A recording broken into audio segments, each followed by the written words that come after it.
తాకట్లో ఉన్న మీ బంగారాన్ని విడిపించి ఆ రోజు ఆన్లైన్ రేటుకి కొంటాం. Sharma gold company. సినీ నటుడు పోసాని కృష్ణమురళి గుంటూరులోని జడ్జి ఎదుట కన్నీరు పెట్టుకున్నారు. తనకు మరో 2 రోజుల్లో బెయిల్ రాకపోతే ఆత్మహత్య శరణ్యమంటూ బోరున విలపించారు. తన ఆరోగ్యం బాగాలేదన్న పోసాని కృష్ణమురళి డాక్టర్లు 2 సార్లు ఆపరేషన్ చేసి స్టంట్లు వేశారని కోర్టులో కంటతడి పెట్టుకున్నట్లుగా తెలుస్తోంది.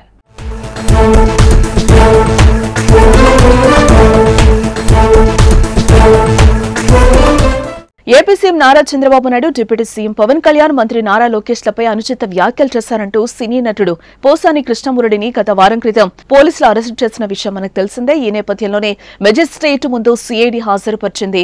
మెజిస్ట్రేట్ ముందు పోసాని కన్నీరు పెట్టుకున్నారు. మెజిస్ట్రేట్ ముందే న్యాయవాదులతో పోసాని ఆవేదన వ్యక్తం చేశారు. తనను లోకేష్ పార్టీలోకి రమ్మన్నారు. రానన్నా నాకు నార్కో ఎనాలిసిస్ టెస్ట్ చేయండి.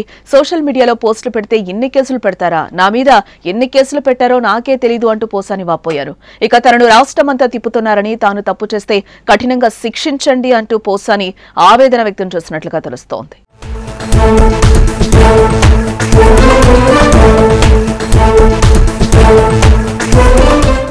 ఇక మరోవైపు సిఐడి తనపై దాఖలు చేసిన పీటీ వారెంట్ను కొట్టివేయాలంటూ పోసాని కృష్ణమురళి హైకోర్టును ఆశ్రయించిన సంగతి తెలిసిందే. అయితే పోసాని దాఖలు చేసిన లంచ్ మోషన్ పిటిషన్ ను హైకోర్టు కొట్టివేసింది. పోసాని కృష్ణమురళిని పీటీ వారెంట్పై ఇప్పటికే కర్నూలులో అదుపులోకి తీసుకున్నట్టుగా పబ్లిక్ ప్రాసిక్యూటర్ హైకోర్టుకు తెలిపారు. మంగళగిరి మెజిస్ట్రేట్ ఎదుట పోసాని కృష్ణమురళిని ప్రవేశపెట్టేందుకు కర్నూలు నుంచి పోలీసులు తీసుకొస్తున్నారని కోర్టు దృష్టికి తీసుకెళ్లారు. ఇరుపక్షాల వాదనలు విన్న high court Posani Krishnamurali lunch motion petition ను కొట్టివేసింది.